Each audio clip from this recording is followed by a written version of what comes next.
The film opens with a narration delivered by Ash Lang, a shape-shifting fairy.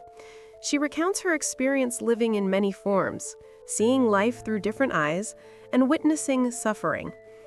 This suffering was caused by Northmen who have destroyed Ireland in their search for gold. Ash Lang also speaks of seeing beauty in the most fragile of places, before finally declaring that she has seen the book that turns darkness into light.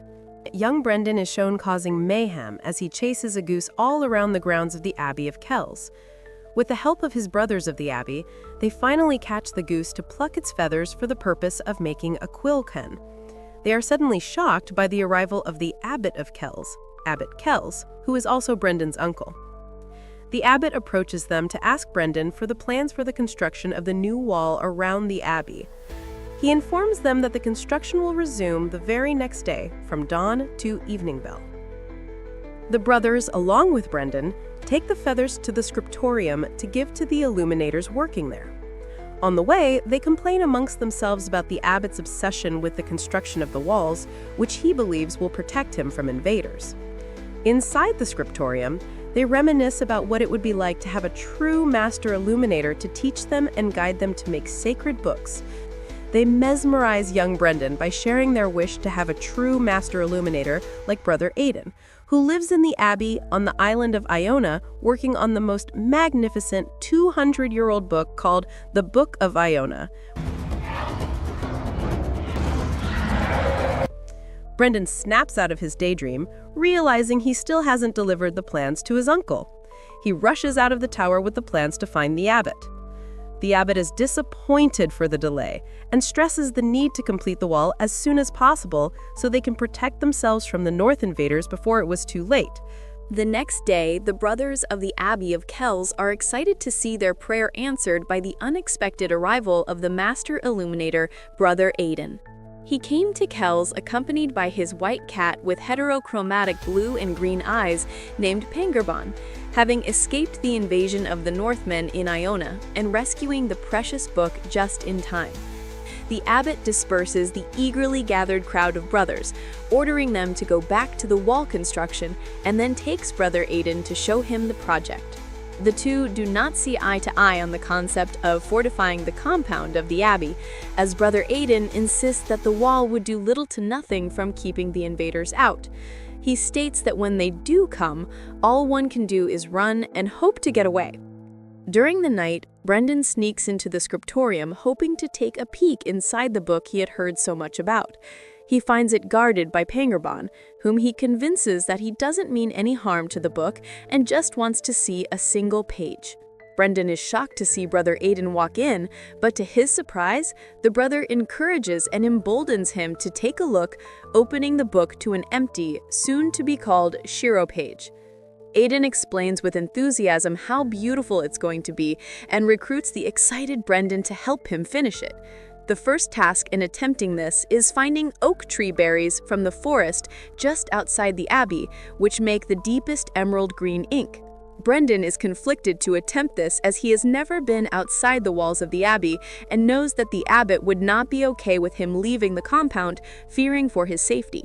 His sheer excitement to aid the work on the book wins, and he decides to go to the forest to find oak berries on his own and surprise his brother Aidan, hoping to be back before anyone notices he's missing the next morning. Brendan covertly slips out of the abbey, followed by Pengurbon, and walks into the vast forest. As he gets deeper into the forest, realizing that he doesn't even know what an oak tree looks like, he is spooked by the eerie silence which is frequently interrupted by creaks and squeaks. He decides to head back, but couldn't find his way out of the forest. As he looks around for clues, a pack of angry wolves surround him, terrifying him. The wolves are seemingly scared away and scattered at the arrival of their leader, a white wolf who turns out to be the shape-shifting fairy named Aisling. Aisling asks him to leave her forest at once, but they end up bonding over the fact that neither of them has any family. She agrees to help him find the oak berries if he promises to never return to her forest. She then shows him around the forest and they play around on the beautiful nature, forming a visibly beautiful friendship. She takes him to the oak tree where he climbs the giant tree to collect the berries. Once he was finished, Aisling advises Brendan and Pingjaban to head back, as it's getting late. However, Brendan hears some noise from a dark cave and goes to explore it. Aisling is terrified to see him enter the cave of the Dark One and runs over to warn him against going any further in the place of pain and suffering. He insists it's all a fable and proceeds, causing an angry creature to start coming toward them at the repeated mention of its name. Aisling runs and closes the tomb inside the cave of the creature, safely keeping it on the other side. Aisling then walks Brendan and Pingjaban out of the forest and tells them that they can visit anytime they liked.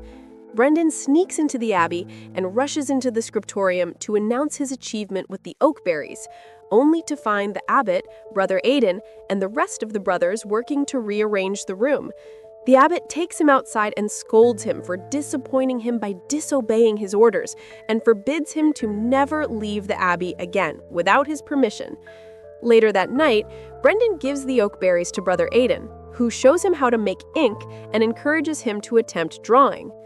Outside the abbey, the Northmen have gone to the villages, torturing villagers and burning their property, which forces the people to flee to the abbey. Back at the abbey, Brother Aidan keeps encouraging Brendan and confides in him that he can no longer manage to do the Shiro page as he has aged and his hands are not steady, urging Brendan to do the page despite Brendan's emphatic resistance and fear of ruining it. Seeing his potential, Brother Aidan starts training Brendan to become an illuminator.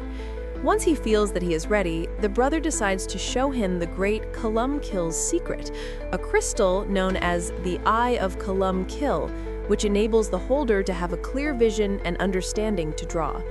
He is horrified to realize that he lost it while escaping the Northmen at Iona. Brother Aidan is saddened by this realization and tells Brendan that there is no replacing the crystal unless one goes exploring the dark dwellings of Crom Cruach, which is too dangerous to be possible. Despite this fact, the eager Brendan decides to leave the abbey to find the crystal on his own, but ends up running into his uncle, the abbot, as he secretly tries to sneak out. The abbot forbids him from leaving the abbey once again, but Brendan argues that he needs to do this no matter what. The abbot then locks him down in the tower until he comes to his senses. Frustrated with the situation, the abbot then tells Brother Aidan that the only way he could keep his precious book is if he promises to leave in the first fall of spring. Pingjaban goes into the forest and informs Aisling about Brendan's situation. Aisling comes over to the tower and sings a song that enables the cat to shapeshift and steal the key from the guard on the scene and free Brendan. Brendan and Aisling then go into the forest, and Brendan tells her about the crystal. She warns and advises him to stay away from the dark cave, telling him that Crom Cruach is too dangerous and that he was the one that took away her family. When he insists that this is the only way the book can be completed, she relents and decides to help him. Once inside, he manages to win the crystal after some fierce fighting, leaving Crom Cruach to disintegrate. He walks out of the cave to find the forest free from the dark ambiance that it had. He then takes the precious crystal to Brother Aidan and continues training. The abbot keeps working on the